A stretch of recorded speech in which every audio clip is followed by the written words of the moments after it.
Hey, everybody. Thanks for tuning into the Marriage is Tougher Than Woodpecker Lives podcast. This is Paul, alongside with my co host Brian. We'd like to welcome you to a community meant for the men of the world to share our thoughts and perspectives on marriages. We can learn from each other's experiences and help each other be better husbands. Today, we're going to talk about who decides where to grow. That is growth areas in your marriage and growth areas as husbands. Yes, and we also want to take this opportunity to invite you to link up with us on our social medias. Searching Marriage is Tougher, you can find us on Instagram, you can find us on YouTube, and you can find us on Facebook. You can also hop over to our website, marriageisttougher.com. All of our episodes are going to be archived there. And if you would like to be a guest, you can find a short form that you can fill out. We'll respond and let you know when we could have you on the show. But outside of that, let's get right into this episode and you know, see if we can provide some value to your marriages. Right. So, man, growth. It's a interesting topic. One, it's a mindset that people should have that want to continue to grow as they are living life in general, Yeah. but also it involves some self-awareness, understanding that you're not great at everything, Hmm. and figuring out those areas that you come up short, um, and different times in your life where things may have been good, things may start to not be as strong, and you have to pick those up. But then there's also when you experience new things, you may just realize you're not good, or there's a shift, or something needs to change. So growth is a perpetual thing in marriage. Um, but particularly for our topic, who decides where or what areas we should grow in? What do you think of when you hear that? So, coming from where I'm from, uh, I feel like it was me who had to do most of the growing. All right. And it became an easier concept for me when I started on my path of personal growth. It made it easier for me to accept the areas that my wife felt I needed to grow in. Fair enough. I I also believe that if I hadn't been already in a growth mindset, that I would have given much resistance in my ignorance. Maybe thinking that I didn't need to change, and maybe even thinking that I know what's what. And then also not considering what my wife's needs were. Man, you said a lot in there before we even get into it. But my question for you is what even puts you in? You said if I wasn't in a growth mindset, like Mhm. have you always been a growth mindset person? And if not, what made the shift? So that's interesting. Just in this quick reflection, I feel like when I was a child, I was very much in a growth mindset. There were specific things that I wanted to learn and be better at, and I would work very hard to be better at those things. Uh, Typically, athletics, right? So martial arts, football, track, that's that sort of thing. Even basketball, where I would often be found off by myself working at being better at those things. And then there was a period in my life where I didn't necessarily have those things anymore. And so it kind of transfers to your professional life, right? When I would see something that I wanted, I would work very hard to have that. However, what happens is as you get older, you typically, well, in my case anyway, I tried to start a relationship. I did start a relationship, but I was still chasing after this growth that I wasn't accounting for how it was affecting my relationship. Okay. So, I'm over here chasing, and letting fall away all of the consideration and attention that my relationship needed in order for that to grow. So different at different points in my life, yes, I was in a growth mindset, and then there was other points where I was just a bum. We'll put it that way. Um, where I started in my most recent area of growth mindset was when I made the decision that I wanted to make more money. Um, well, made the decision that I needed to make more money. Right.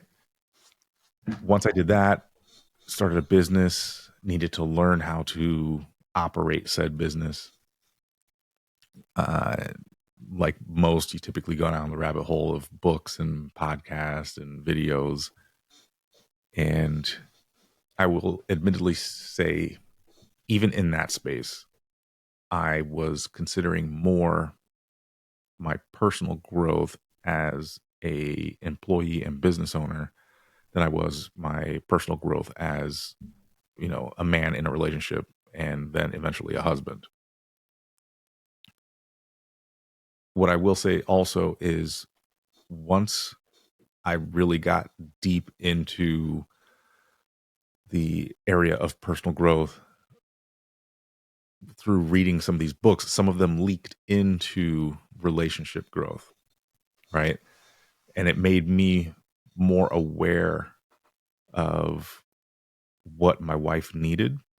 And then obviously, all of the things she had been saying all along that I needed to improve on, I was more receptive to. And then at one point, it just kind of flipped a switch. And I was able to really start working on myself as a husband and father. And I guess the funny thing about it is when I did that, my growth got faster in the other areas. Wow. Um, that is pretty good. Um, and that makes sense, right? It sounds like it was almost compartmentalized growth Mm, when you were in a growing season, right? Compartmentalized for like this area here, without saying, I want to grow this area here as well. We're talking about in the relationship slash marriage. But mhm. once, but they, without intentionally trying, they all interwove, right? Those Right. aspects of growth help you to just be a better person in general, a better communicator, a better listener, you know, more intentional with your time, right? All those things that are important. And then when you now you have this stack of growth areas, but now you're like, oh, I want to grow in my marriage. And that just levels you up because Mhm. really that's most of your unthought of time. Like it's more of a passive thing.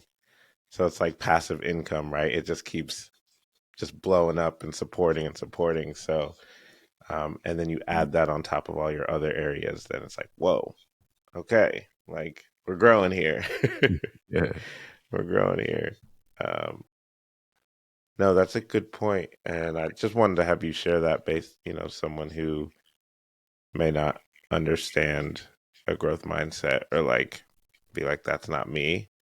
But I Mhm. think if you're trying to achieve a goal and you're putting into practice things that help you achieve that goal, that that is a growth mindset. You're trying to grow to get to wherever you're going.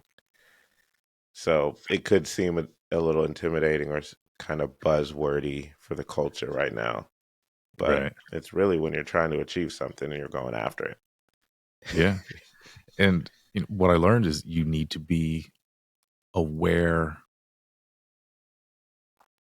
how your relationship can affect your growth, right? So, like I mentioned, once I started working on me being a better husband and father, my growth in the other areas started happening exponentially, right? And I can understand that it could be argued that I was so far along in those areas that it was just natural for that to start happening faster.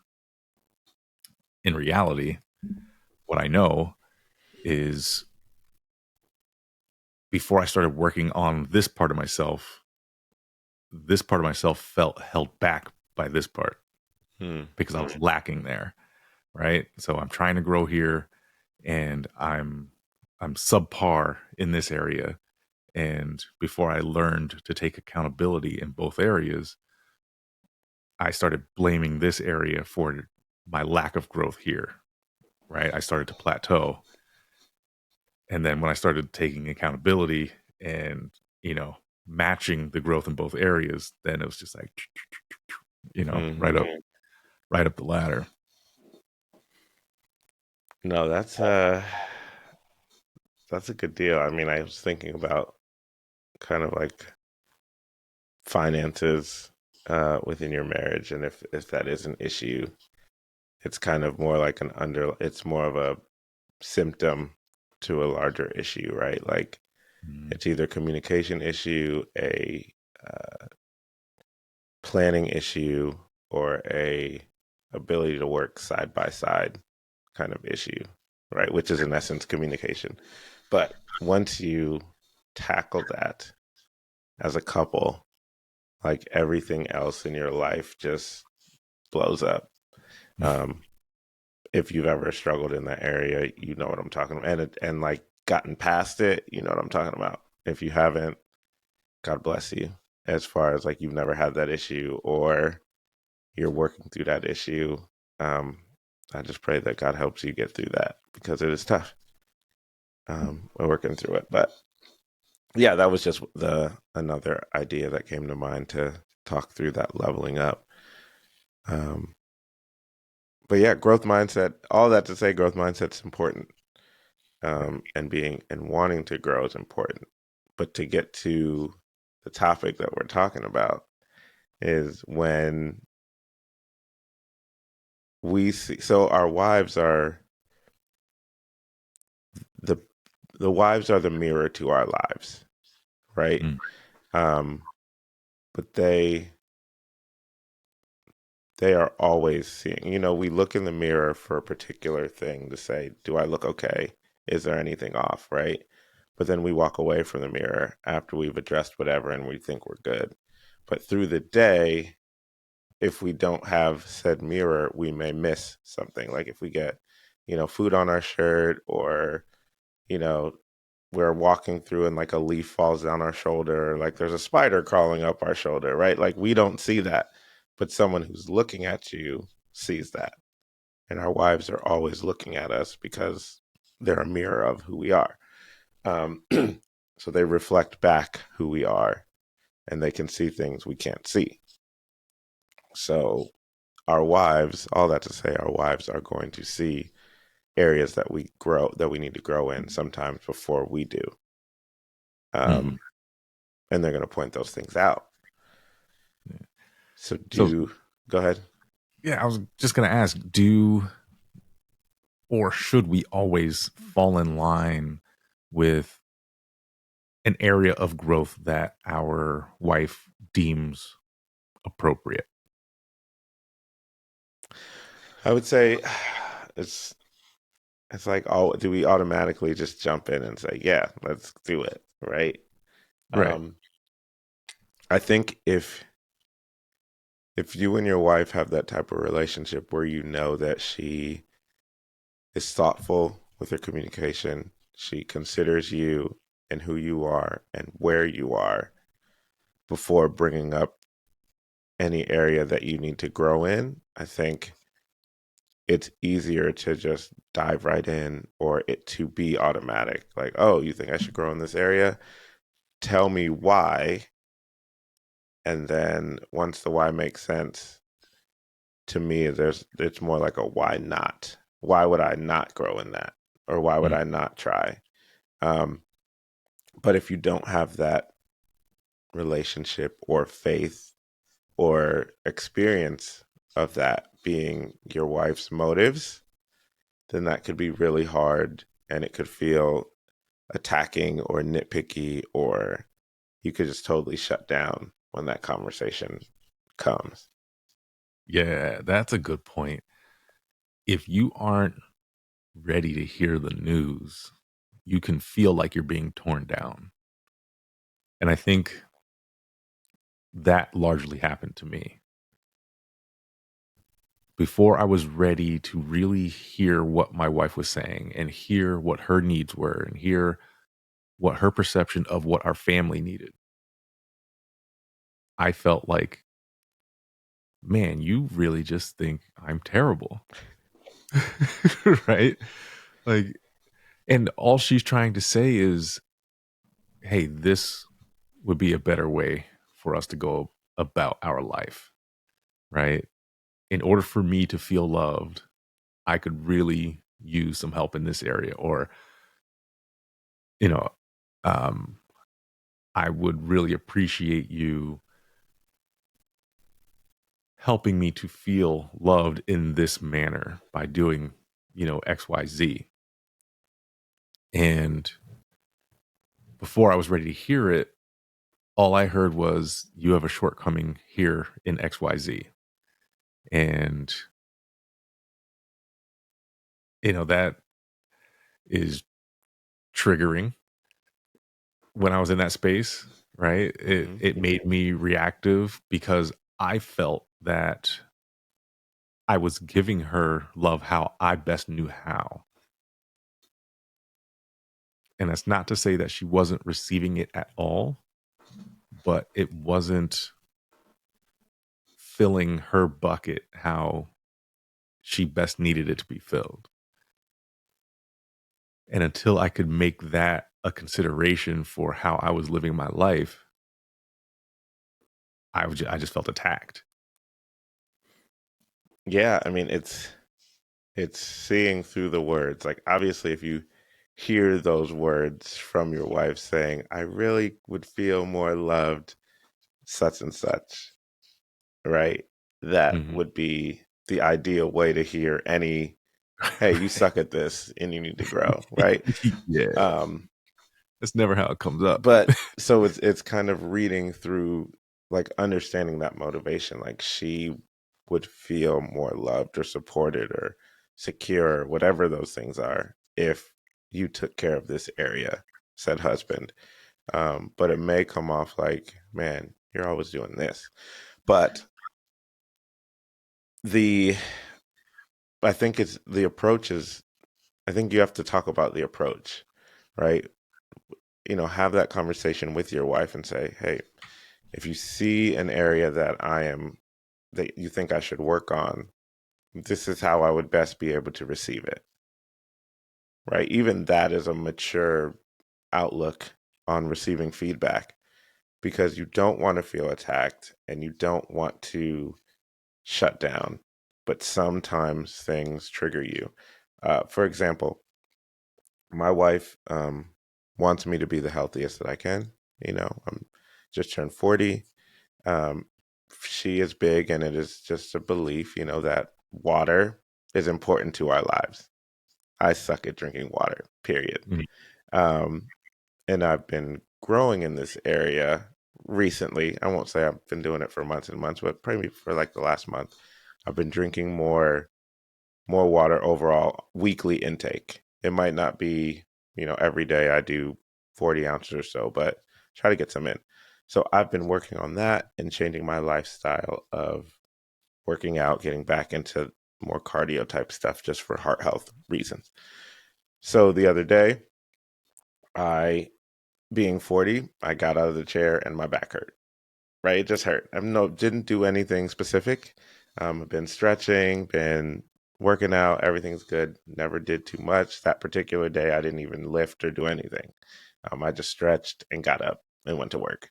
So I got out of my chair at work. My back was hurting. Came home just to tell my wife, and I was like, "Man, like my back is like jacked." She was like, "You need to drink more water, right?"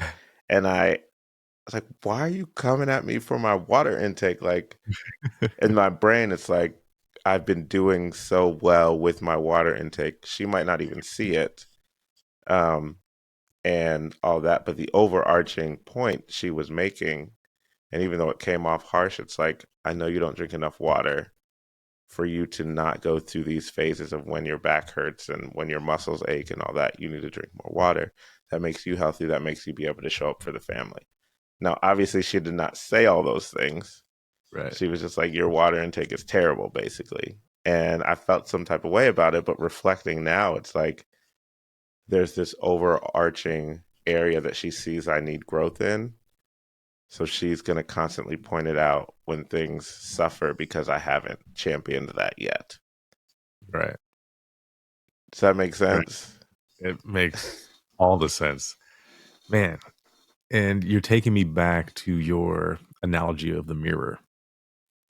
And I want you to just go on this ride for me for a little bit.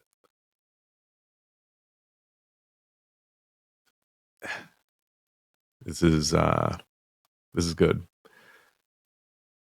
If we take away our wife being our mirror and we look in a physical mirror, we can respect and accept that that mirror is showing us our reality.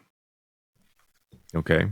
Mm-hmm. We accept that because that has been our entire life. We understand that what I put out into the world is what I'm getting back. Okay?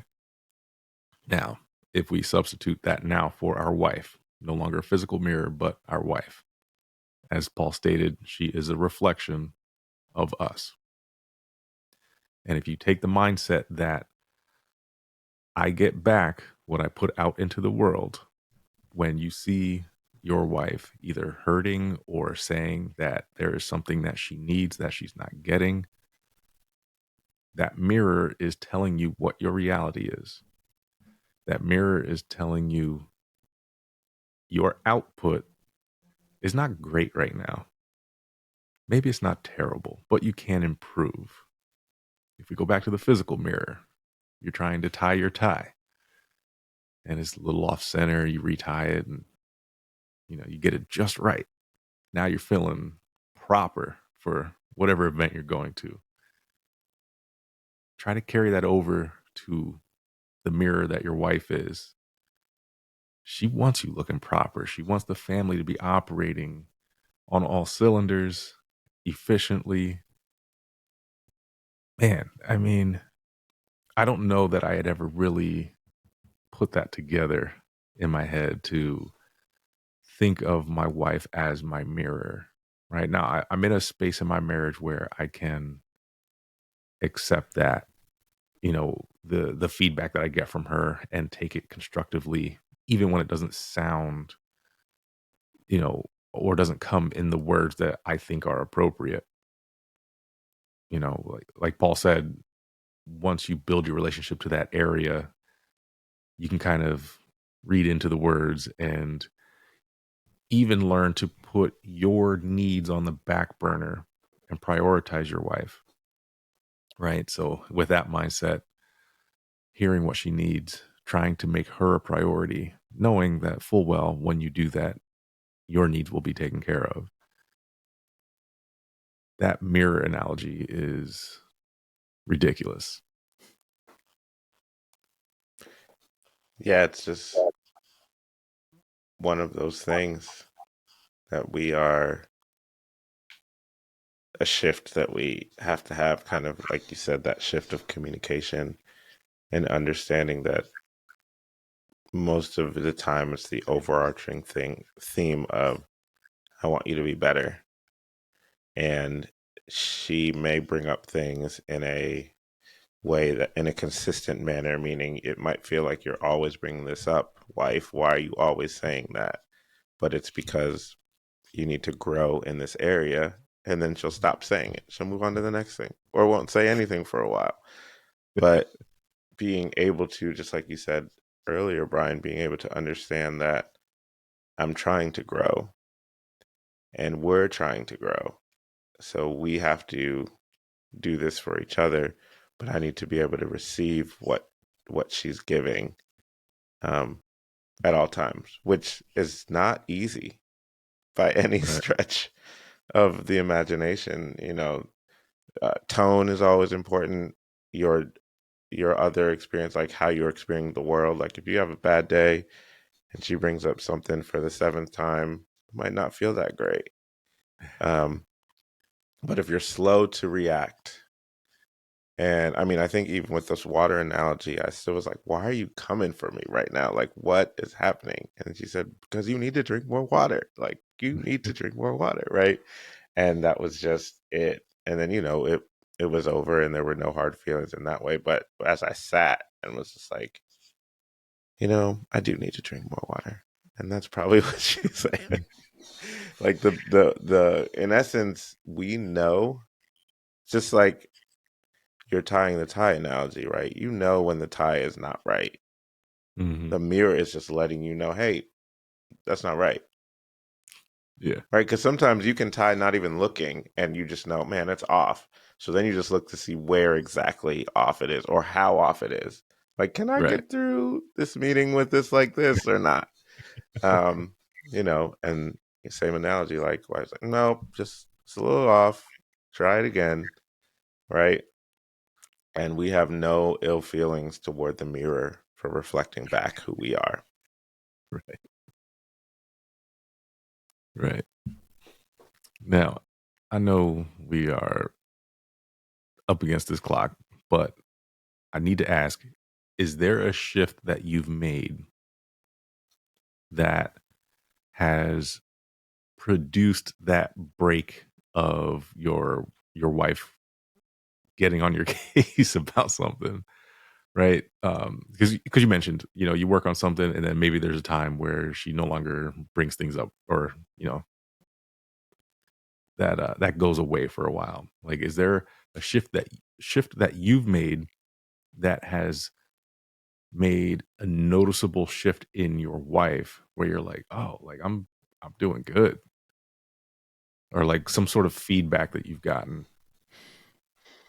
Um, I think it's more just verbal because my wife is a verbal processor. So, like, Yeah, she lets you know, like, what yeah, is yeah. going on.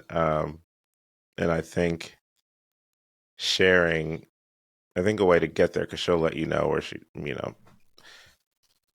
I think sharing what I'm doing helps give context to the work. Okay. And not in a like, I need you to know this so you stop telling me to bring it up, but it's a more like, I'm trying to grow in this area, so this is what I'm doing, Yeah. right? So then it can even shift from a pointing it out to a accountability check-in, Mhm. right? So there's like a growth even in that space. Like, it doesn't feel like I'm pointing it out or I'm nagging or I'm telling you need to grow. Now I'm partnering along with you in your growth. And then when you reach an area that looks like you've grown, then you both celebrate. Does that make sense? Yeah, I like that. That's good. That's real good. Yeah, man. So that's all I've got. That's uh, it. No more. yeah, I'm good. I'm good. I've learned. I've shared. A weight has been lifted off my shoulders. I'm ready to grow. That's it. No, that's all I got to. So we can wrap this up. All right. Cool. Hey, so we're going to take another opportunity real quick just to invite you to link up with us again on our social medias, searching Marriage is Tougher. You can find us on Facebook, Instagram, and YouTube. If you'd like to be a guest, please hop over to marriageistougher.com. There's a short form for you to fill out where it'll ask you a couple questions. We'll qualify you as a guest and then invite you to be on the show officially. All of our episodes are also archived there to listen to, re-listen to, however you want to go about it. Make sure that you are sharing our episodes or show. If you're really finding value in what we're giving to you, we would really appreciate that you put the word out there for us. That's probably the easiest way that we can get more ears to hear what we're trying to say.